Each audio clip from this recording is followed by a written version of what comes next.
everybody, welcome to another episode of Twice as Lively with Ken Heckenlively. That would be me, your host. We're going to go spicy today with the celebrity sex pass. But before we get to the sex, we need the coffee.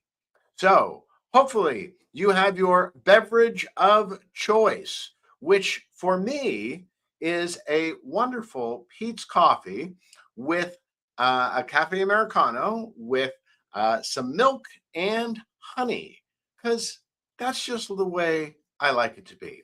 So hopefully you have your beverage of choice. It is just a little after 10:30 on the West Coast here. So that means pretty much anywhere you are in the United States, it is not after 5 o'clock, which is the universally recognized time after which you can have alcohol and not be thought of as an alcoholic. But as you know, I don't have any judgments. I just want you to enjoy this conversation. So get your drink ready. We'll wait for you. Okay, I see you. I see you. Okay, you're doing that. Oh, did you lose some weight? You're looking good. Okay, so here we go with the simultaneous sip. So good, so good.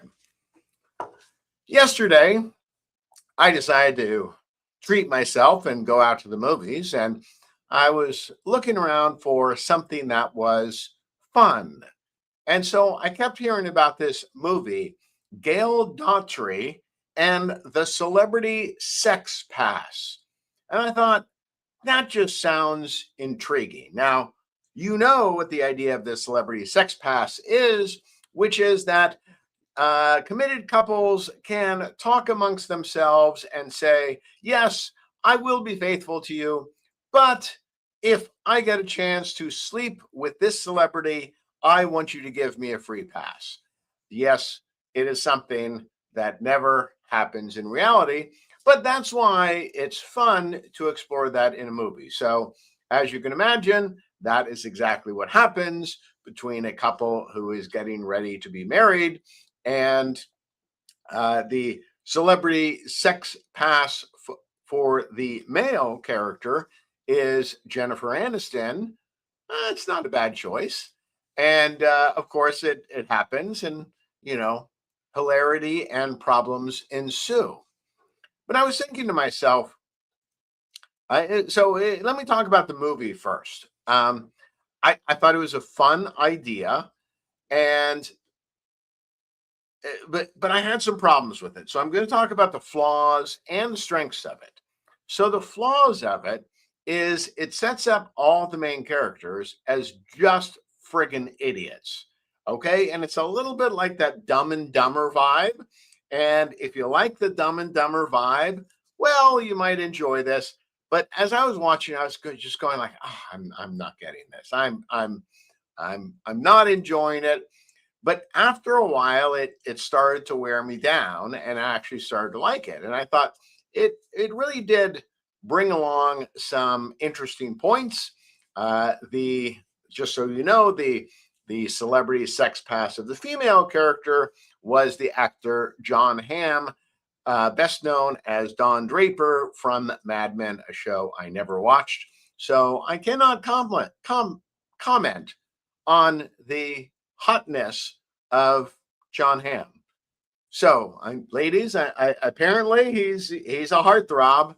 I really don't know about that, but I thought it was a pretty good film because every film is supposed to have a progression that the characters go through something and then they have an unexpected lesson. They are different at the end of the movie or at the end of the story as they were in the beginning. And there was a kind of an interesting progression there, in this really kind of dumb story. And so I thought, oh, okay, I finish it up and I go, all right, I give it like 70, 75%. It was an intriguing idea, some interesting characters, some funny stuff, and not a bad movie. I'm not going to say it's a great movie, It's just not a bad one. And I always like it when filmmakers try to do something different and be creative. And that's exactly what they did. So I'd give it, C plus. Um, you may rate a little bit higher or a little bit lower. No problems with that. But after I was finished watching it, I had this thought about how strange it is to have grown up in the 1970s. Those were the years which I went through puberty. I was born in 1963. So in 1980, was 17 years old. And, it's those teenage years where you start thinking about sexuality and everything. And then, you start being aware of it. And the problem that I have is that I feel like the environment in which I grew up in the 1970s was a much healthier view of sexuality than I get in 2026. I'm really kind of amazed at how discussion about sex has gone down in what, 45, 50 years. Because what I remember in the 1970s hearing is that women wanted to be equal, but they still loved men. There was still an understanding that a committed male and female relationship was the ideal. What they were trying to get is they were trying to get uh, a relationship of equals.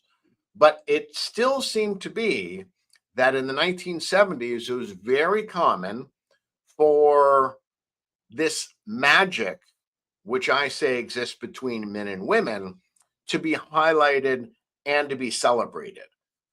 When we looked at the characters in romantic movies, it really seemed that they just couldn't get enough of each other. And it's kind of strange how things have evolved because what's happened in the ensuing decades is we've had a lot of exploration of alternative sexuality. So that can be gay, lesbian, transgender. And, I know I am the way I am. So I think that if you are that way, that's probably how you are. So I have no problems with that. But what seems to have been lost is all of this is supposed to have a point. And in the movies that I remember seeing in the 1970s, even if they were, quote, sex comedies, is that there would be this understanding that we are getting to a certain point. We are trying to find that good, stable relationship. And I feel like some kind of puritanism has taken over in our entertainment world. Gay, lesbian, transgender, celebrated, love is love, but nobody's talking about the straight community and what they need to be thinking about, what men and women who are heterosexual need to be thinking about in order to have a strong, committed relationship. Because I believe that the family is the basis of society and that that family unit, that man and woman together need to have a strong relationship. And I feel like one of the things that has been shielded since the 1970s, because it was very apparent when I was growing up in the 1970s, is that between a man and a woman, there should be a very strong, powerful, and consistent sexual relationship. I feel like we've gone back to like the 1920s in terms of what we expect in the sexual relationship between men and women. It's just not something that is talked about. And in its place, something really strange has developed. And I say that films today seem more interested in killing people than in having them find love or have sex. So the average person in their life will probably not kill somebody else or be stuck in a remote location where members of a satanic cult are likely to kill them. Those kind of movies seem to be very overrepresented. But what we don't have is enough movies. Seems like we have very few movies in which the male and female characters just can't get enough of each other and are trying to figure out how to have a good relationship. So I say this being something of a sexual conservative, meaning that I believe that the fewer sexual relationships you have, probably the more mentally healthy you're going to be. Having said that, I think that within the bounds of that committed relationship, you should be having a lot of enthusiastic sex. If you are not having a lot of enthusiastic sex, you probably don't have a strong relationship. How is that going to manifest in society? Here's how it's going to manifest in society. If a man and a woman are in a relationship and they're not having enough sex, all the other garbage of the world pollutes their relationship.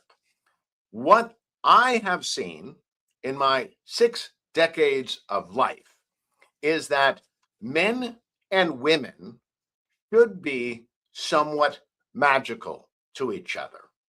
Now, how do I say this? Because there should be some spark between men and women, which men can't get with men and women can't get with women. When you see that, you know it. For example, one of the best films of the past couple years was A Star is Born with Bradley Cooper and Lady Gaga. Now, in watching that movie, it's a story that's been redone several times. Uh, but what really elevated that is between Lady Gaga and Bradley Cooper, you just saw that they couldn't keep their hands off of each other. There was magic. There should always be magic between men and women. That magic should also be expressed in their sexual relationships.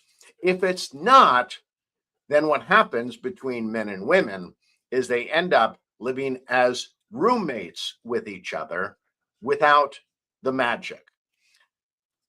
One of the things that was interesting is that I am a big, so in my own life, let me say this, is when I met my wife, and this is the difference kind of between men and women. I think that generally in romantic relationships, men, as a general rule, know earlier than women do if this is the partner they want to spend the rest of your life with. So men are the pursuers, so they are much more aggressive when they see what they want. And hopefully, because I think this is also part of healthy male sexuality, I think it's very unhealthy for men to pursue multiple partners. But women kind of are the acceptors. So men are the pursuers, women are the acceptors. And I think that that is the natural state of things because the consequences for women of choosing the wrong partner is that they are left with a child and no man to provide for them. Yes, I understand women can be providers. However, having raised 2 children of my own, it's a tough job. You need a partner. That's the ideal situation. I'm not saying you can't do it, just saying it's not ideal. But I remember when I was dating my wife and she was living with her sister, there would be this kind of dynamic between my wife and her sister, which is when I wasn't around, the two of them would talk a whole bunch about me and the idea of me maybe becoming a long term partner to my wife and possibly marrying her. In fact, the first time that the three of us went out, I remember we were sitting at this bar in San Francisco, the Royal Oak, and my sister in law looked at the two of us and said, I think you two would have really beautiful children. And I thought, oh, that's great. Yeah, that's kind of the track I'm on, because I felt like I knew very quickly that I wanted to marry my wife. But it's taking a little bit slower. You don't want to be creepy about these things. You don't want to be one of those guys who meets a girl and says, I want to marry you. You wait 2 or 3 months. So, uh, but one of the things that I noticed as a general pattern is that when I would go to pick my wife up for a date, she had probably been chit chatting with her sister for a couple of hours about various aspects of me. And so, when women talk about a man, the opinion of that man tends to go down. So I would walk through the door and I'd feel like, oh, okay, I've been cut down to size. I'm not around. And so they've been looking at all of my defects and discussing them at great length. Within 30 to 40 minutes, I would notice the defenses of my wife to start to fall. And my my view, my impression was that by the time the date ended, my wife was a little bit starry-eyed about me. Okay? So I realized I had cast something of a spell on her. That's what men and women should do to each other. They should cast a spell on each other. And so um, that's something that I don't often see depicted in film.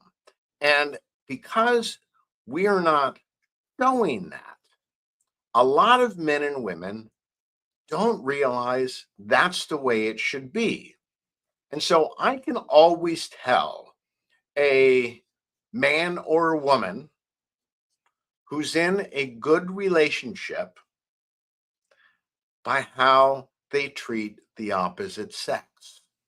If a woman is in a good relationship with a man and another man comes around, you can just feel that she understands that something different has entered the environment. It's an energy with which she is comfortable. Same thing with a man who's in a good relationship with a woman. Let another woman enter into that space, and suddenly that man just sees something a little bit different.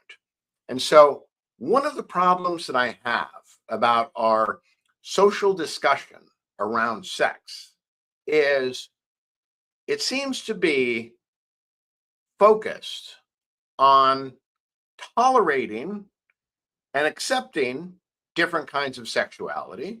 And I'm not opposed to that, but it doesn't seem to include a discussion of what does a good, solid relationship that endures for decades look like.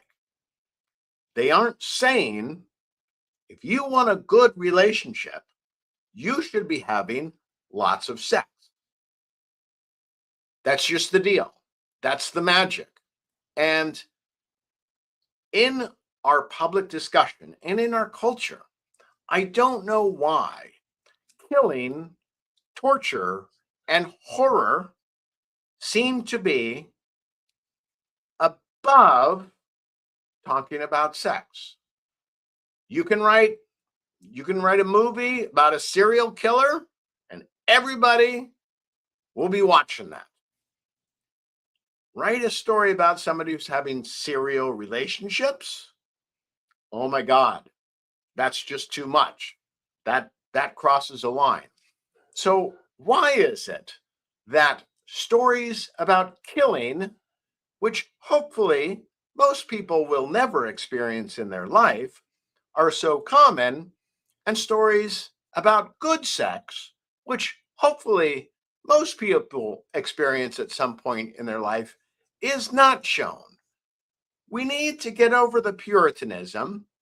We need to understand what's healthy, but we also need to make sure that we're going towards that life force. I think sex is the life force. Okay? It's why we get up in the morning, why we look good. It's a healthy force. It is a positive force. It's an optimistic force. All of this killing and death stuff, I'm sorry, that doesn't come from the good side of the spirit. So I just want you to open your frame a little bit and say, hey, maybe we're not talking about certain things about sex that would be healthy. And so, kind of like my new book, This Never Happened, A Call Girl in DC. Okay, it's fun, it's lighthearted. He's a small time crook. He's going up against the bigger crooks, the people who are in the mob, the people who are in the intelligence communities, who are killing people. Who's the bigger crook? Who should we be more concerned about? Should we be concerned about the high price call girl, or should we be more concerned about the people who might be corrupting our society? Think about it. All right, moving on. Moving on. Now to politics. So tonight might be the big night for our country. Why? Because Trump is supposed to give a talk.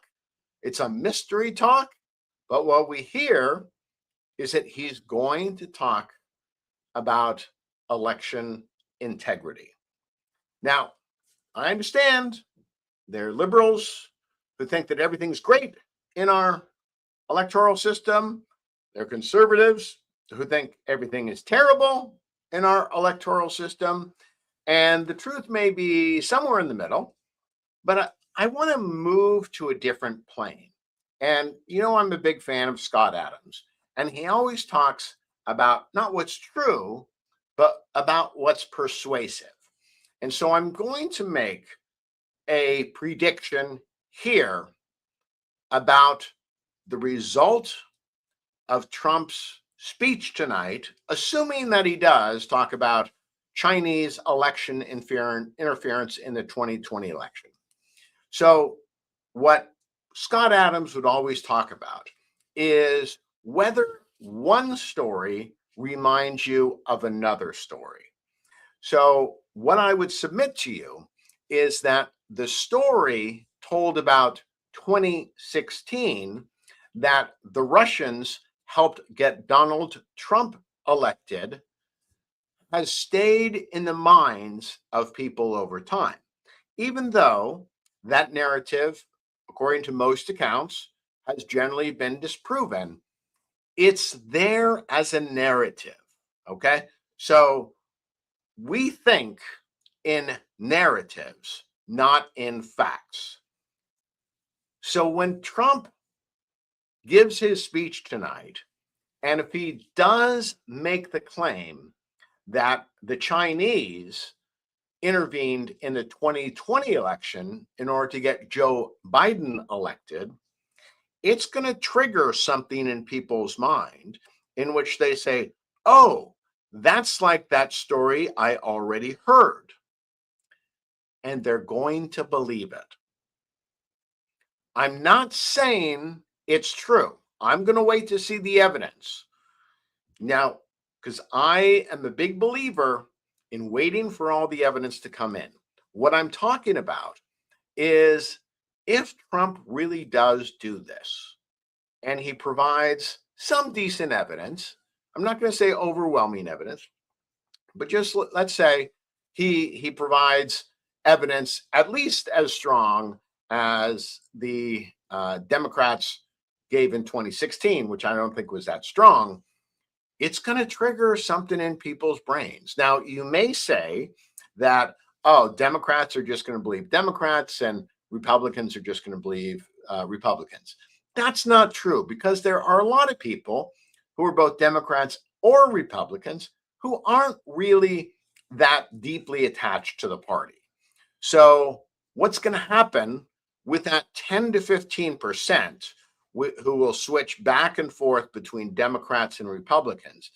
I think that if Trump makes that claim, it's going to activate that part of their brain going like, oh, this is the new story, like the old story.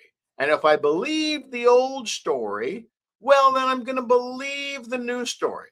This is separate from the idea of whether this is true or not. I'm just saying it's going to sound that way to people. And so this is really going to be an interesting couple months here, because what will need to happen is if Trump makes this claim, he needs to follow up. He needs to present a lot of evidence. He probably needs to take some legal action about it, because we're going to be following this story. But unfortunately, for the truth, the truth will kind of lag behind. I'm not saying that he's not telling the truth. I'm just saying whether we can know whether he's telling the truth or not is going to lag behind. Because one of the things I think about Trump is he really understands storytelling, and he understands narrative, and he understands what Scott Adams called the show. I think Trump is getting ready to do the greatest show of his 2 terms and his 10 years on the public stage. This final act, right before the midterms, this might set the stage for a real Republican wave in 2026. Now, why do I think this is important? So one of the things that I try to do is I try to figure out what's true. Now, when I hear commentators talk about blackmail, and that's why politicians are doing what they are doing, it just doesn't resonate with me. It just doesn't seem true. And so what I've tried to do over time is I've tried to listen to provocative voices and listen to what they believe. So one of the people who I've heard speak in 2 gatherings has been Thomas Massey.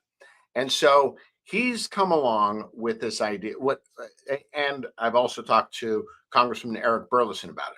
And it's really interesting when the question has come up, why is Congress so bad? Why do they have such a low approval rating? Well, here's what they say to me, and they say to relatively small gatherings. So Congressman Burleson, Republican, Thomas Massey, I've heard Tulsi Gabbard say something similar. So from the Democratic side, is Thomas Massey's characterization of this is he says, okay, so they've got 218, 19 Republicans. And what Thomas Massey says is he says 30 Republicans get up every day and do the right conservative thing. 30 other Republicans get up every day and do the wrong thing. And the 160 or so in the middle just wait to see which way the wind is blowing. So I've heard, like I said, Tulsi Gabbard say something similar. Congressman Eric Burleson has said something similar to me. So when Massey gave his talk, and he was being asked why he stays in Congress, he said, "Well, my job is to take those 30 Republicans who get up and do the right thing every day and turn them into 35 or 40 good Republicans. If I can turn them into 40 good Republicans, then they'll probably sway that 160 in the middle more than the other 30 Republicans who get up every day and do the wrong thing." So sometimes life is just a game of inches. And so what you need to do is you just need to keep pounding, pounding, pounding, not walking off the field of battle.